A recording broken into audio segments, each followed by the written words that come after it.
हरिओम बच्चों, आज की कहानी में हम जानेंगे कि कैसे भगवत ज्ञान और जप के प्रभाव से एक बालक की भूत प्रेत से रक्षा हुई और चोरी के झूठे इल्जाम से बच पाया। फिर हम जानेंगे कि जीवन में नियम निष्ठा का क्या महत्व है। इसके अलावा ज्ञान का चुटकुला, ज्ञान विज्ञान प्रतियोगिता, कीर्तन और अंत में पूज्य बापूजी के श्रीमुख से सुनेंगे पावन सत्संग।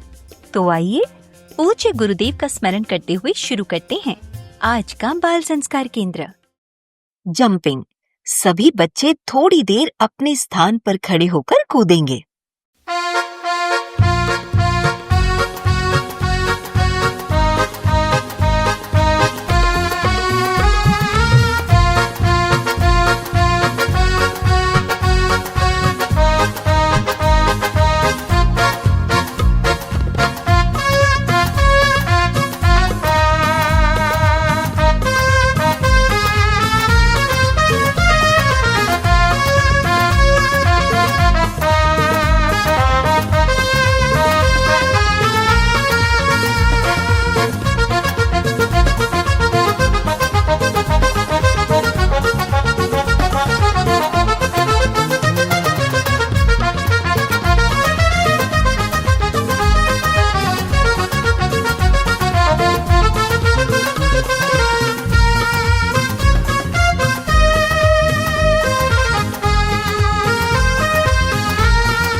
योगासन। अब सभी बच्चे ताड़ासन करेंगे। जानेंगे इसके फायदे। दोनों पैरों के बीच 4 से 6 इंच का फासला रखकर सीधे खड़े हो जाएं। हाथों को शरीर से सटाकर रखें। अब श्वास अंदर भरते हुए एड़ियां और दोनों हाथ ऊपर उठाएं। पैरों के पंजों पर खड़े रहकर शरीर को पूरी तरह ऊपर की ओर खींचें। सिर सीधा और दृष्टि आकाश की ओर रहे। हथेलियां आमने सामने हो। श्वास अंदर रोके हुए यथाशक्ति इसी स्थिति में खड़े रहें। 1 से 2 मिनट ताड़ासन की स्थिति में रह सकते हैं। समय अवधि धीरे धीरे बढ़ा भी सकते हैं। अब श्वास छोड़ते हुए एड़ियां जमीन पर वापस लाएं और हाथ नीचे लाकर मूल स्थिति में आ जाएं। लाभ। ताड़ासन करने से शरीर का कद लंबा होता है, एकाग्रता बढ़ती है। दमे के रोगियों के लिए यह आसन बहुत लाभकारी है। यह आसन करने से प्राण शक्ति और ओज शक्ति का ऊर्ध्वगमन होता है। ताड़ासन की बात अब हम करेंगे वृक्षासन, जिसको वृक्षासन कहते हैं। सीधे खड़े रहकर एक पैर ऊपर उठा लें, एक पैर सीधा, एक पैर घुटने के ऊपर रख दिया। इस प्रकार दोनों हाथ ऊपर जोड़ दो, हाथ जोड़ दें। मन में भगवान का नाम देखना, बैलेंस बनाकर, हाँ ठीक से, ऐसा नहीं पास वाले को भी गिरा दे। जितनी देर कर सके करना। इस वृक्षासन को करने से भी एकाग्रता बढ़ती है। एकाग्रता बढ़ती है तो याद शक्ति बढ़ती है, हर क्षेत्र में सफलता मिलती है। जिसके जीवन में एकाग्रता ज्यादा, उतना वो व्यक्ति सफल ज्यादा। अब सभी बच्चे नीचे बैठ जाएंगे, दोनों हाथ ज्ञान मुद्रा में, कमर और गर्दन सीधी। फिर अनामिका उंगली से तिलक के स्थान पर स्पर्श करते हुए मंत्र बोलेंगे। ओम गम गणपतये नमः, ओम श्री सरस्वत्यै नमः, ओम श्री गुरुभ्यो नमः। अब सभी बच्चे करेंगे हरिओम गुंजन।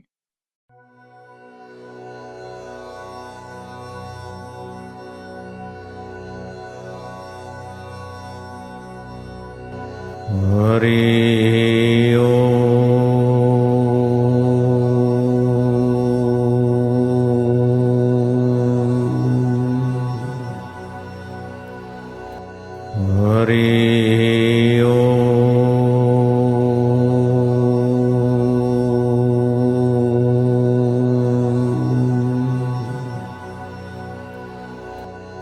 हरि ओम।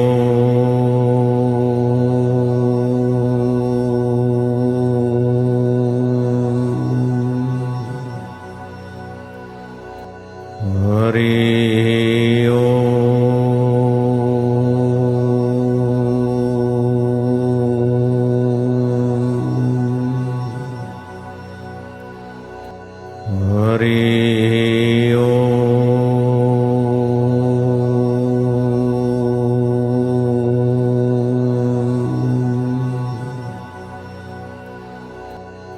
हरि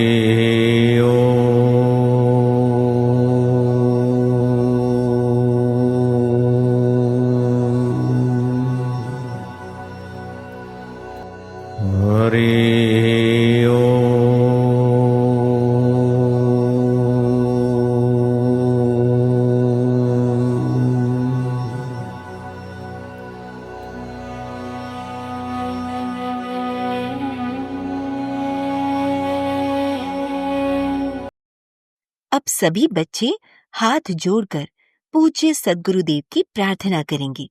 गुरुर्ब्रह्मा गुरुर्विष्णु गुरुर्देवो महेश्वरः गुरुर्साक्षात् परब्रह्म तस्मै श्री गुरवे नमः।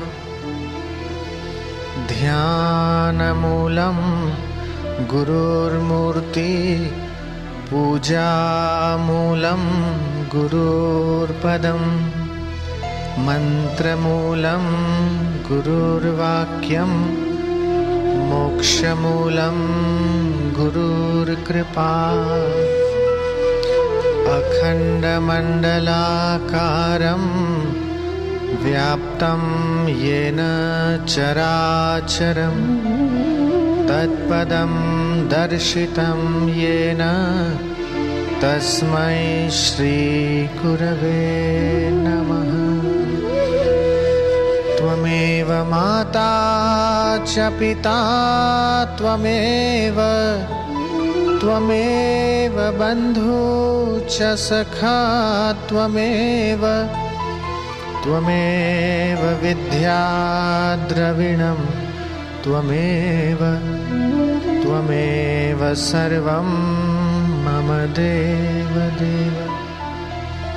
ब्रह्मानन्दं परमसुखदं केवलं ज्ञानमूर्ति द्वन्द्वातीतं गगनसदृशं तत्त्वमस्यादिलक्ष्यम् एकं नित्यं विमलमचलं सर्वधी साक्षिभूतं भावातीतं त्रिगुणरहितं सद्गुरुं तं नमामि।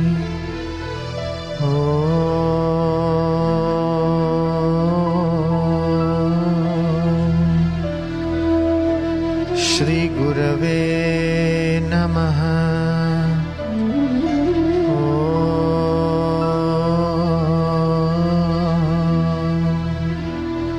श्री गुरवे गुरवे नमः। आंखें बंद करते हुए श्वासोश्वास की गिनती करना है 51 तक।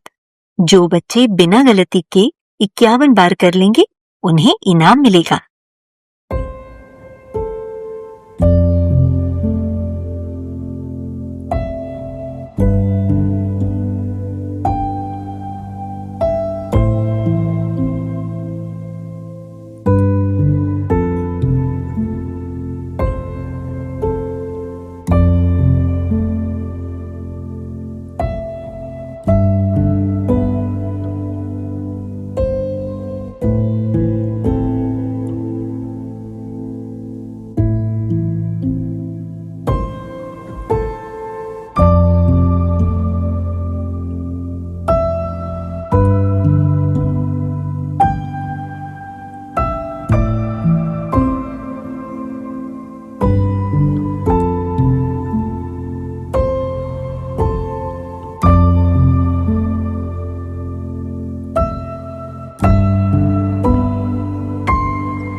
कहानी, ध्यान और निर्भयता। कक्षा में सन्नाटा है। सभी छात्र जमीन पर बैठे अपनी परीक्षा की पट्टियों पर लिख रहे हैं। श्याम अपनी स्लेट को घूर रहा है। उसका हाथ कांप रहा है। वो बार बार अपनी स्लेट पर कुछ लिखता है और मिटाता है। रवि की आंखें बंद हैं। वो एक गहरी सांस लेता है, आंखें खोलता है और तेजी से बिना रुके अपनी स्लेट पर लिखने लगता है। गुरुजी परीक्षा समाप्त होने की घोषणा करते हैं। श्याम के अंक अच्छे नहीं आए हैं। श्याम निराश होकर अपनी खाली स्लेट नीचे रख देता है। श्याम रवि के पास दौड़ता हुआ आता है। रवि अपना बस्ता बांध रहा है। रवि, एक बात बता, हम दोनों एक ही गुरु से पढ़ते हैं, एक ही कक्षा में बैठते हैं, फिर तेरे अंक हमेशा इतने अच्छे कैसे आते हैं और मैं हमेशा पीछे क्यों रह जाता हूँ? रवि मुस्कुराता है। वो श्याम के कंधे पर हाथ रखता है। इसमें मेरी कोई महानता नहीं है श्याम। मुझे गुरुजी ने एक रहस्य सिखाया है। जब सुबह नींद से उठो तो बिस्तर पर ही संकल्प करो कि आज जो भी काम करूँगा पूरी तत्परता से करूँगा। फिर जो स्वर चल रहा हो वही पैर जमीन पर पहले रखो और सबसे महत्वपूर्ण, सुबह सुबह सूर्य का प्रकाश देखो और आंखें बंद करके भूमध्य में ध्यान लगाओ। क्या तो मुझे भी गुरुजी के पास ले चलेगा? मुझे भी ये विद्या सीखनी है, मुझे भी ध्यान करना है। कुटिया का शांत वातावरण है। धूप अंदर आ रही है। गुरुजी अपने आसन पर बैठे हैं। रवि और श्याम प्रवेश करते हैं। प्रणाम गुरुजी। आयुष्मान भवा। कहो रवि, आज अपने मित्र को भी साथ ले आए। जी गुरुजी, श्याम भी आपकी सिखाई ध्यान विद्या सीखना चाहता है। गुरुजी श्याम की आंखों में देखते हैं। श्याम के चेहरे पर सीखने की सच्ची लगन है। ध्यान कोई विद्या नहीं वत्स, ये स्वयं को जानने का मार्ग है। दोनों अपनी आंखें बंद करो और रीढ़ की हड्डी सीधी रखो। रवि और श्याम निर्देश का पालन करते हैं। अब अपना सारा ध्यान अपनी दोनों भौहों के बीच केंद्रित करो। बाहरी विचारों को जाने दो। मेरे साथ गहरे स्वर में नाद करो।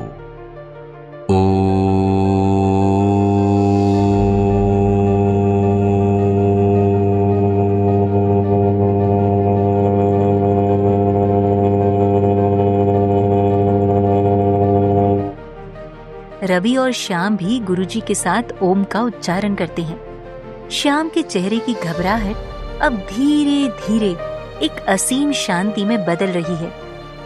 कुछ क्षणों के बाद गुरुजी के कहने पर वे आंखें खोलते हैं। श्याम की आंखों में एक नई चमक और ठहराव है। गुरुजी, मैं प्रण लेता हूँ कि आज से रोज ध्यान करूँगा। प्रणाम गुरुजी। कल्याण हो वत्स। गुरुजी से ध्यान सीखने के बाद श्याम रोज नियम से ध्यान करने लगा। वो एक दिन भी नहीं चूकता था। जब भी खाली समय मिलता वो ध्यान में बैठ जाता।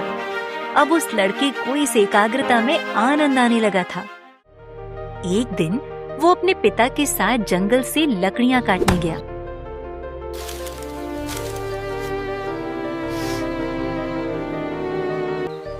वहां पर शाम हो गई। उन्होंने बैलों को चारा चरने के लिए खोल दिया।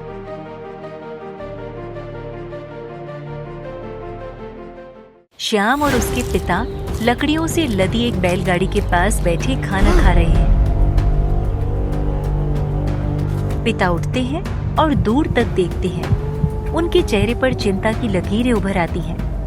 बेटा श्याम, मैंने बैलों को चारा चरने के लिए खुला छोड़ दिया था, पर अब वे कहीं दिखाई नहीं दे रहे हैं। अंधेरा होने वाला है। आप चिंता मत कीजिए पिताजी। तो यहीं बैलगाड़ी के पास रुक और इस सामान का ध्यान रख। मैं बैलों को ढूंढ कर लाता हूँ। पिताजी अपनी लाठी उठाते हैं और बैलों को ढूंढने निकल जाते हैं।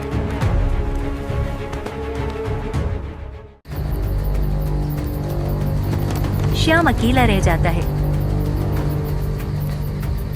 वो बैलगाड़ी के नीचे एक साफ जगह देखकर पद्मासन में बैठ जाता है और आंखें बंद कर लेता है। पिता बैलों के खुरों के निशान का पीछा करते करते नगर के द्वार तक पहुंच जाते हैं। बैल तो नहीं मिलते, लेकिन तभी सूर्यास्त की घोषणा का बिगुल बज जाता है और भारी द्वार अचानक बंद होने लगते हैं। पिता वापस जंगल की तरफ भागते हैं, लेकिन तब तक द्वारपाल दरवाजा बंद कर चुका। रुकिए, मुझे अंदर जाने दीजिए। मुझे कुछ लोग गांव में मिल गए थे। मुझे देरी हो गई। मेरा बेटा जंगल में अकेला है। सूर्यास्त के बाद द्वार नहीं खुलते। अब सुबह ही आना। पिता वहीं जमीन पर गिर पड़ते हैं।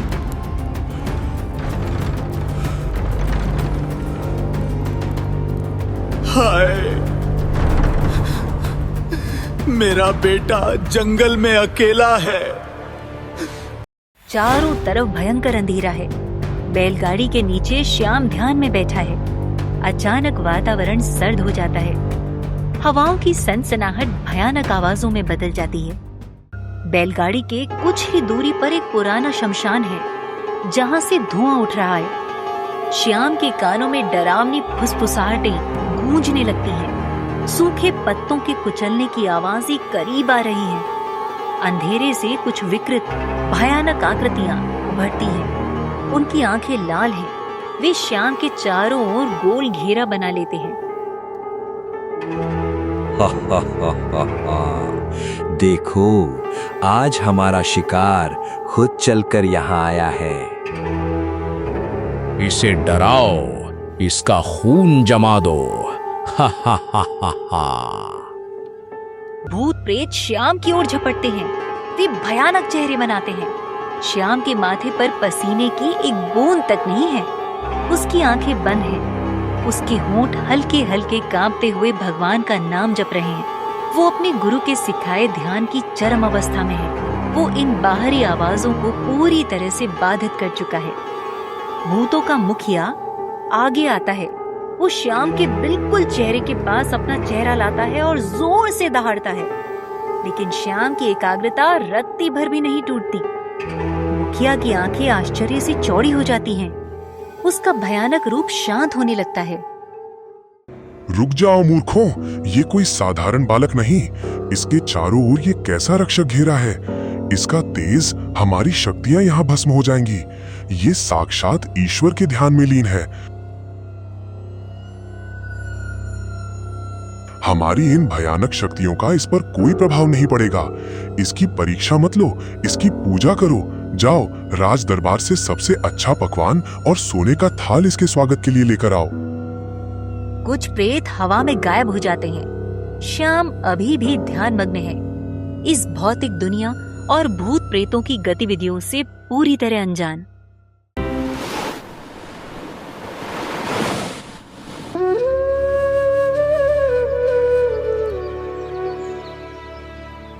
सुबह की किरणें जंगल में पड़ती हैं। पक्षियों की चहचहाहट से शांति का एहसास होता है। श्याम धीरे धीरे अपनी आंखें खोलता है। वो एक लंबी गहरी सांस लेता है। इधर नगर में पिताजी, जो नगर के द्वार के पास ही बैठे थे, घोड़ों की टापों की आवाज उनका ध्यान खींचती है।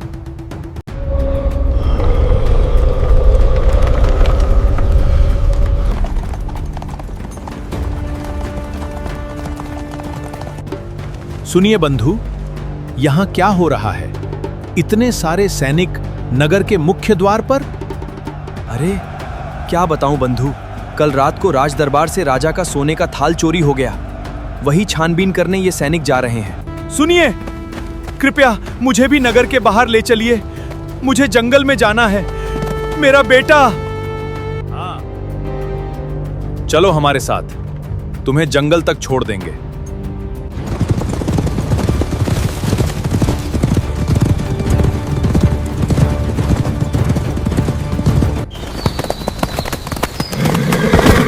श्याम, बेटा तू ठीक तो है? रात भर मैं सो नहीं पाया। वहां देखो।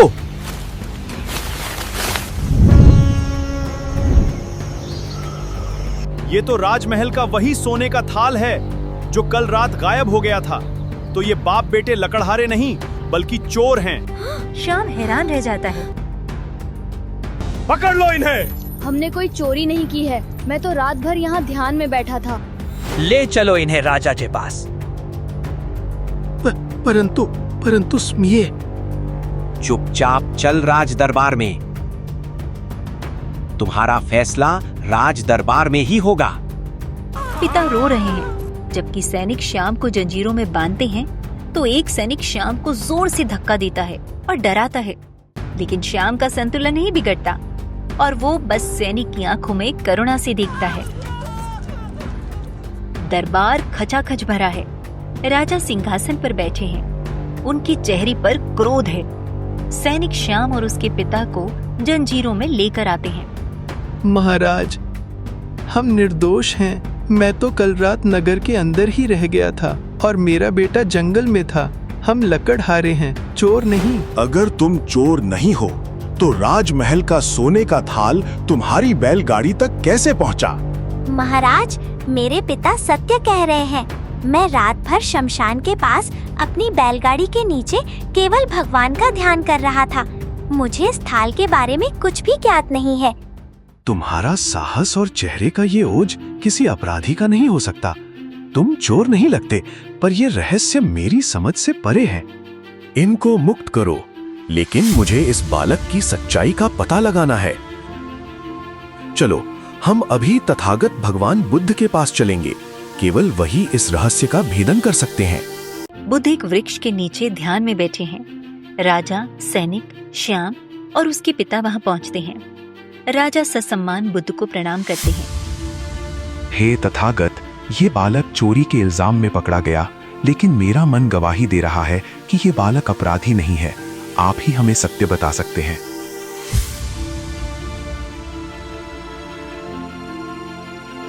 राजन, ये बालक सत्य कह रहा है। इसने कोई चोरी नहीं की है।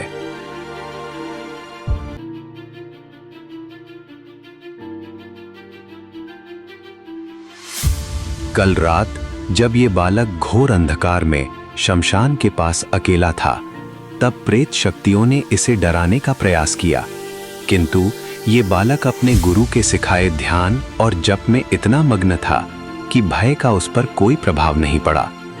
इसकी उच्च आध्यात्मिक स्थिति को देखकर वे शक्तियां नतमस्तक हो गईं। ये सोने का थाल वे प्रेत ही महल से ले आए थे ताकि वे इस पवित्र आत्मा की सेवा कर सकें।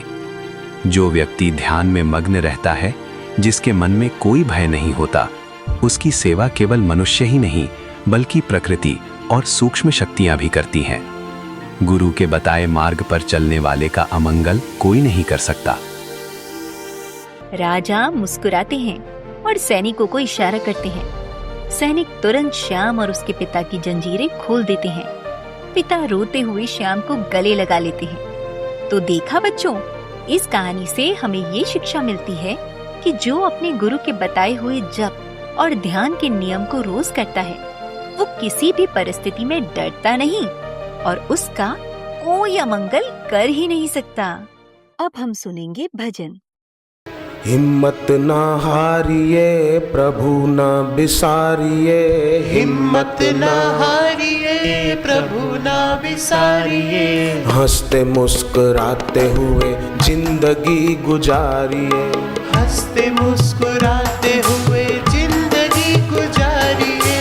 हिम्मत ना हारिए प्रभु ना बिसारिए, हिम्मत ना हारिए प्रभु ना बिसारिए, हंसते मुस्कुराते हुए जिंदगी गुजारिए, हंसते मुस्कुराते हुए जिंदगी गुजारिए।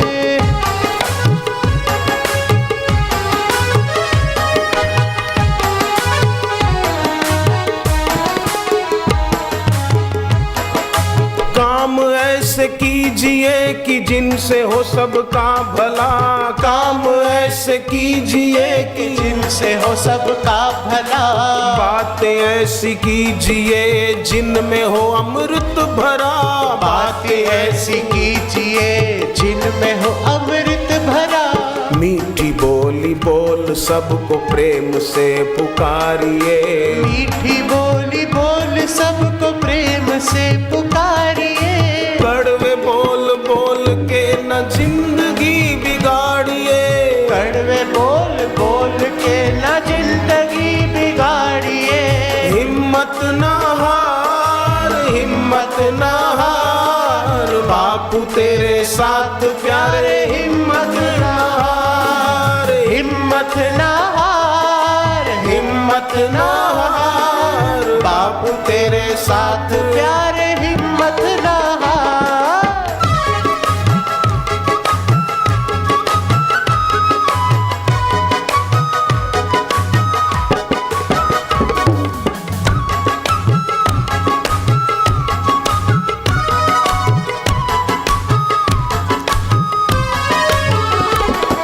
मुश्किलों मुसीबतों का करना है जो खात्मा, मुश्किलों मुसीबतों का करना है जो खात्मा, हर समय कहना तेरा शुक्र है परमात्मा, हर समय कहना तेरा शुक्र है परमात्मा।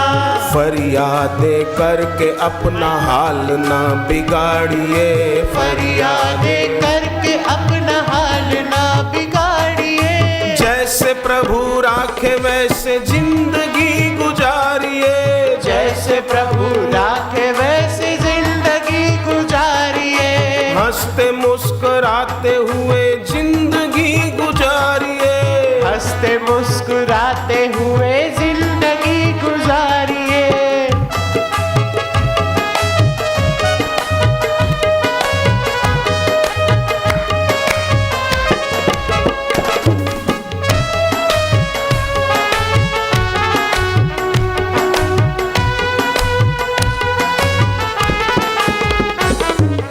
अच्छे कर्म करते हुए दुख भी भी अगर पा रहे, अच्छे कर्म करते हुए दुख भी अगर पा रहे, पिछले पाप कर्मों का भुगतान वो भुगता रहे, पिछले पाप कर्मों का भुगतान वो भुगता रहे। सद्गुरु की भक्ति करके पाप को मिटाइए, सद्गुरु की भक्ति करके पाप को मिटाइए। गलतियों से बचते हुए साधना बढ़ाइए, गलतियों से बचते हुए साधना बढ़ाइए।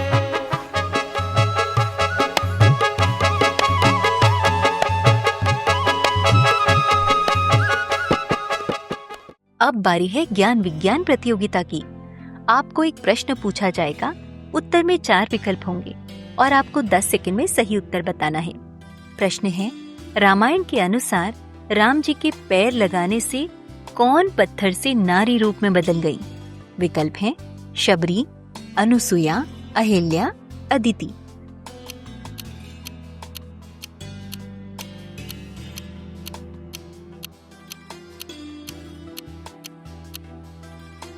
प्रश्न का सही उत्तर आपको सत्र के अंत में बताया जाएगा।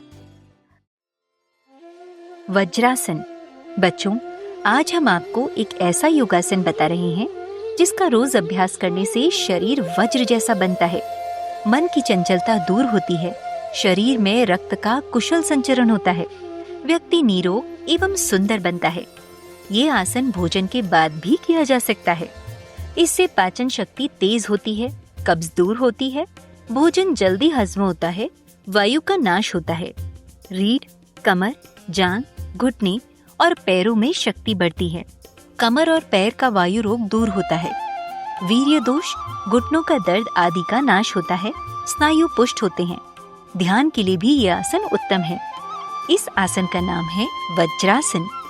विधि: आसन पर दोनों पैरों को घुटनों से मोड़कर एड़ियों पर बैठ जाएं। पैर के दोनों अंगूठे परस्पर लगे रहें, पैर के तलवों के ऊपर नितंब रहे, कमर और पीठ बिल्कुल सीधी रहे, दोनों हाथ को घुटनों पर रख दें, हथेलियां नीचे की ओर रहें, दृष्टि सामने स्थिर कर दें। 5 मिनट से लेकर आधे घंटे तक वज्रासन का अभ्यास कर सकते हैं। वज्रासन लगाकर भूमि पर लेट जाने से सुप्त वज्रासन होता है। बच्चों, अब हम श्री आशा रामायण जी की पंक्तियां दोहराएंगे।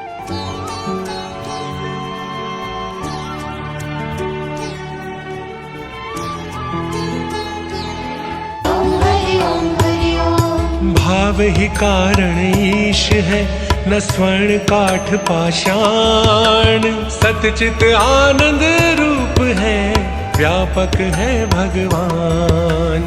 ब्रह्म शान जनार्दन, सारद शेष गणेश, निराकार साकार है सर्वत्र भवेश।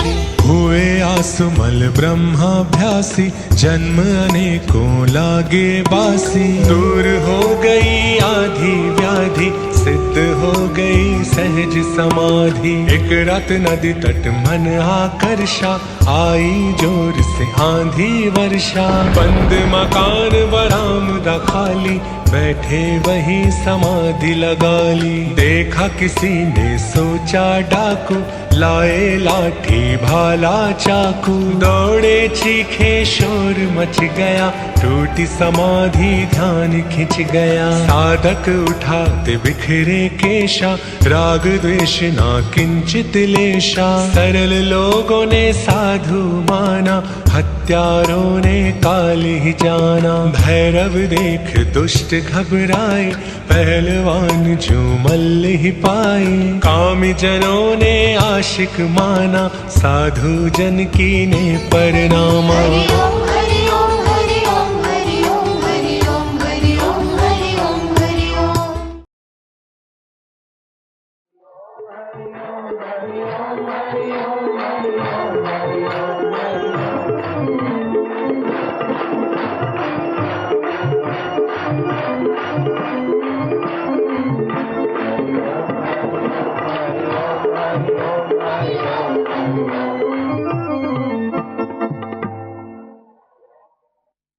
ऐसी कौन सी 6 बातें हैं विद्यार्थी के जीवन में आए तो छोटे से छोटा, गरीब से गरीब, साधारण से साधारण महान कार्य करने में सफल हो सकता है। ऐसी कौन सी 6 बातें हैं?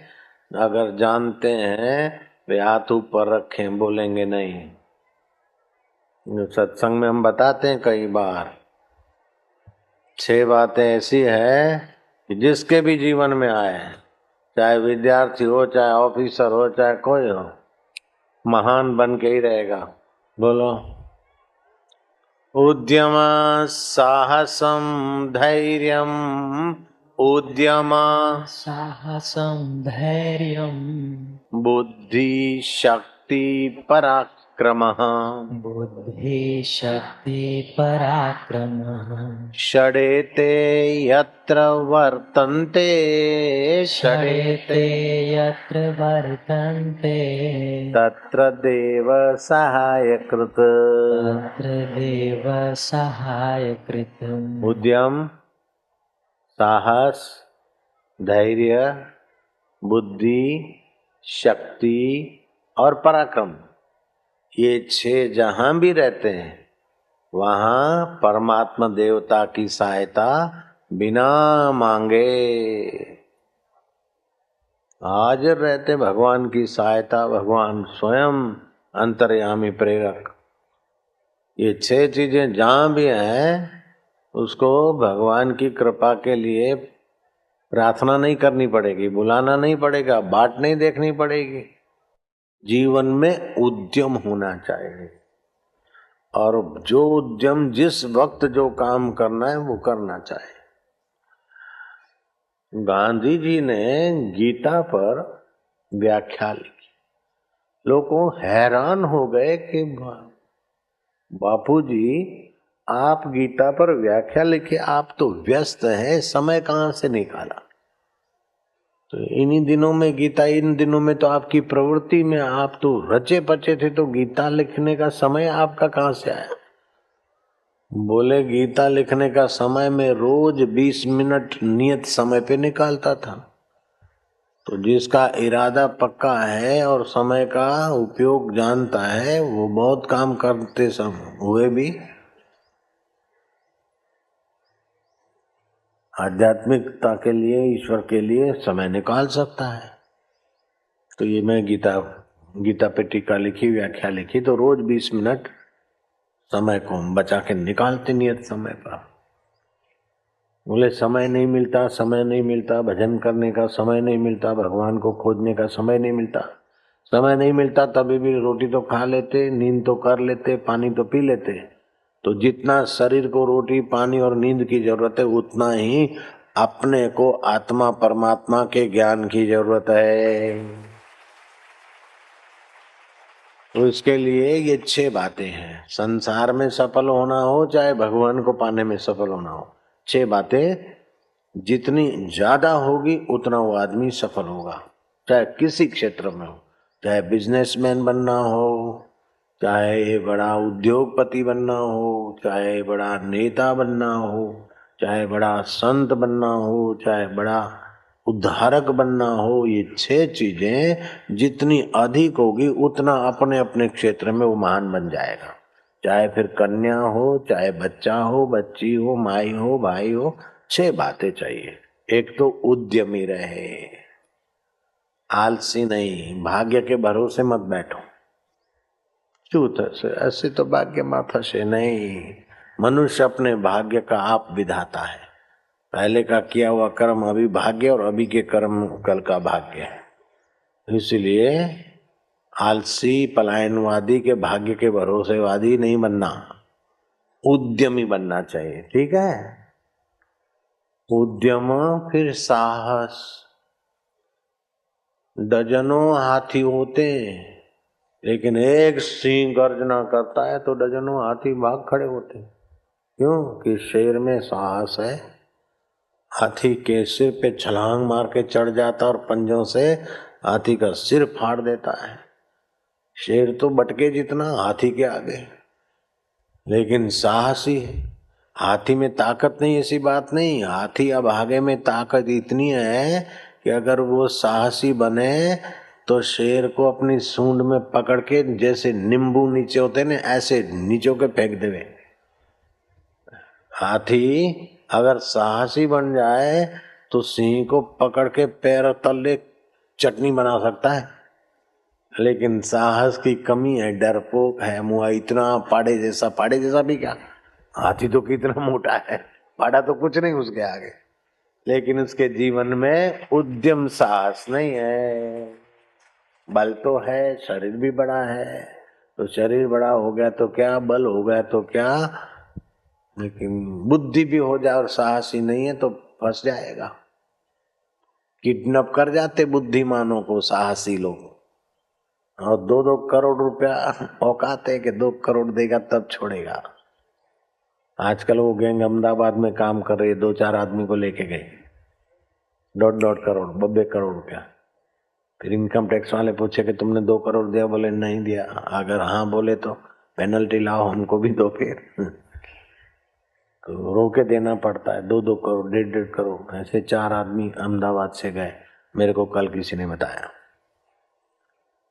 बॉम्बे में तो उठाते हैं तो वो बुद्धिमान तो होते ही हैं, उद्यमी भी होते हैं, लेकिन साहस नहीं है, तो जो साहसी होते हैं वो उनको किडनैप कर लेते हैं। और जो धनवान है और साहसी हैं उनको वो किडनैप नहीं कर सकते। तो उद्यम धैर्य, उद्यम साहसम धैर्यम, उद्यम भी होना चाहिए और साहस भी होना चाहिए, लेकिन साहस और उद्यम मिला, धैर्य पूर्वक उसका उपयोग, जल्दबाजी में तो गलत निर्णय कर लेगा तो फंस जाएगा। धैर्य से, युक्ति से, उद्यम साहसम धैर्यम, धैर्य तो करे, लेकिन धैर्य ऐसा नहीं कि जो जिस समय काम करना है 15 दिन के बाद करे, नहीं, बुद्धि का उपयोग करे कि वक्त का, जैसे सीजन का बोया हुआ बीज निखरता है, ऐसे ही वक्त का काम ही चमकता है। वक्त निकल जाए फिर वो काम बेकार हो जाता है।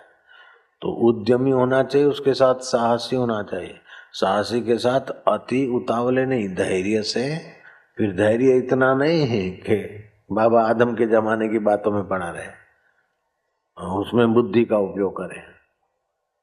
उद्यम साहसम धैर्यम बुद्धि, बुद्धि के साथ शक्ति मिला दे, बुद्धि शक्ति पराक्रम, ये 6 जहां पर भी है उसको अंतर्यामी देवता सहायता करेगा, करता ही है। God helps those who helps themselves। रोजे के महीने थे, रोजे का महीना था, किसी चोर ने किसी किसान के घर से बैल खोल के रात को चोरी किया। और बैल के गले में घिंगरू था, तो घिंगरू की आवाज से घर का आदमी कोई जाग गया। अब बुद्धि होती तो पहले घिंगरू हटा देता। बैल को ले गया तो धीरे धीरे जगे। अरे बोले बैल चुरा के कोई जा रहा है, पकड़ो।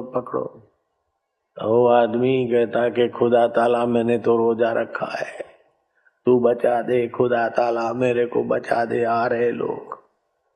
तो उसको वो प्रार्थना तो की, अंतरात्मा तो सबकी सहायता करते। बोले इसको बैल को छोड़ के तू भाग जा, बैल नहीं दौड़ सकता है, लंगड़ा है, तो तू बैल को छोड़ के भाग जा। बोले मैं भाग नहीं सकता, खुदा ताला तुम बचा मेरे, ऐसे करता रहा। इतने में तो है बजे खुदा का बच्चा है। तो आकाशवाणी हुई, हिम्मते बंदे मददे खुदा, बंदा हिम्मत करे तो खुदा मदद करे, बेहिम्मत बंदा तो बेजार खुदा। बंदा हिम्मत हार के बैठे तो भगवान क्या करे, गुरु क्या करे। इस 6 गुण के बल से ऐसा कौन सा 14 वर्ष का लड़का था जिसने हुण प्रदेश में 14 साल के बच्चे ने भी धावा बोल दिया और लुटेरे हुणों को चुटकी में जीत लिया, पूरे राज्य को। 14 साल के लड़के ने उस लड़के का नाम जो जानते हैं बतावें।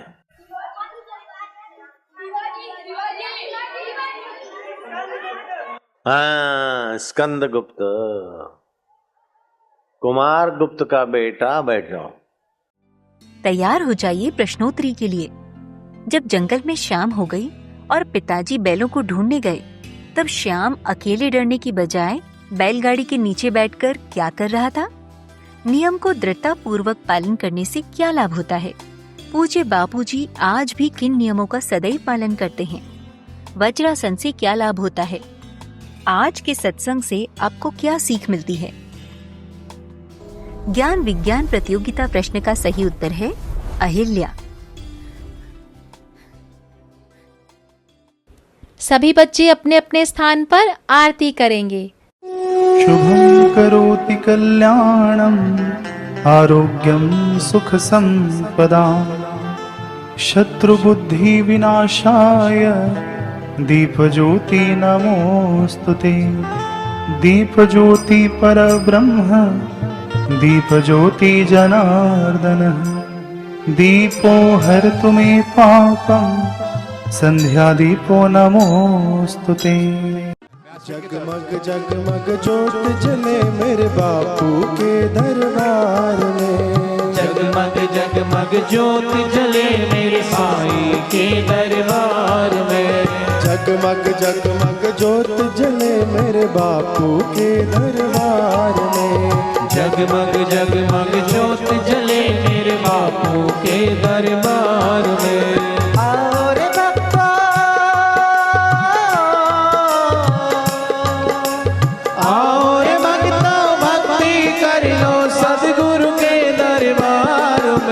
जगमग जगमग ज्योत जले मेरे बापू के दरबार में। जगमग जगमग ज्योत जले मेरे सदगुरु के दरबार में। निश दिन तेरा नाम पुकारे निश दिन तेरी ज्योत जलाए। निश दिन तेरा नाम पुकारे निश दिन तेरी ज्योत जलाए। और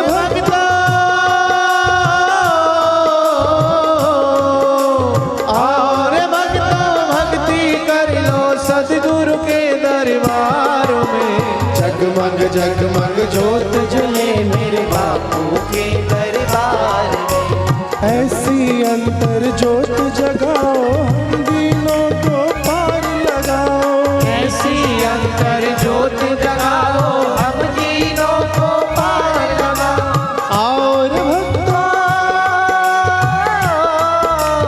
और भक्ति कर लो सदगुरु के दरबार में। जगमग जगमग ज्योत जले मेरे साईं के दरबार में। निराकार है ज्योत तुम्हारी तीन लोक फैली उजियारी। निराकार है ज्योत तुम्हारी तीन लोक फैली उजियारी। और भक्ति कर लो बापू के दरबार में। जगमग ज्योत जले मेरे साईं के दरबार में। जगमग जगमग ज्योत जले मेरे साईं के दरबार में। जिसने बाप का नाम पुकारा दूर हुआ उसका अंधियारा। जिसने बाप का नाम पुकारा दूर हुआ उसका अंधियारा।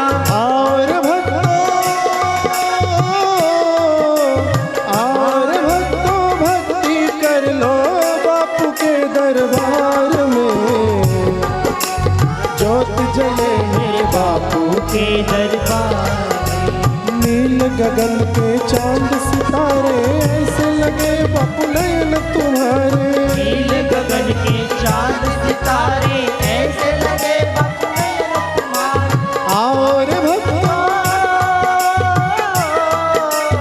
और आरती कर लो बापू के दरबार में। जगमग जगमग ज्योत जले मेरे बापू के दरबार में।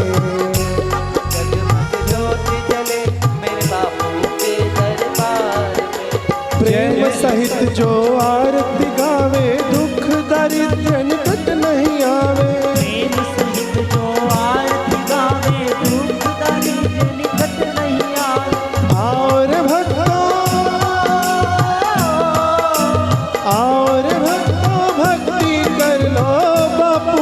दरबार में, जगमग जगमग ज्योत जले मेरे बापू के दरबार में, जगमग ज्योत जले मेरे बापू के दरबार, हो मेरे जोगी के दरबार में।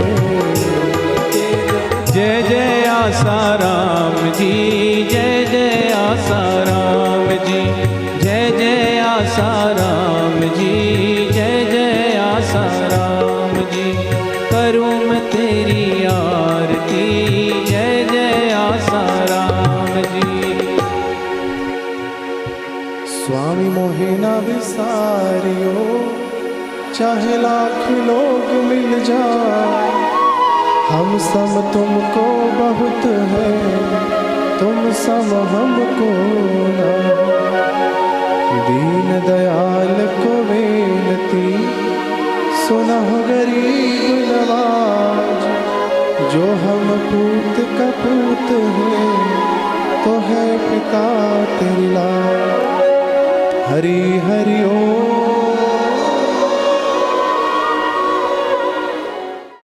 प्रार्थना। ओम असतो मा सद्गमय, तमसो मा ज्योतिर्गमय, मृत्योर्मा अमृतं गमय। ओम शांति शांति शांति। नारायण नारायण नारायण नारायण। इसी के साथ हमारा आज का बाल संस्कार केंद्र संपन्न होता है। अगले सप्ताह फिर मिलेंगे बच्चों एक नए ज्ञानवर्धक विषय के साथ। तब तक के लिए हरि ओम।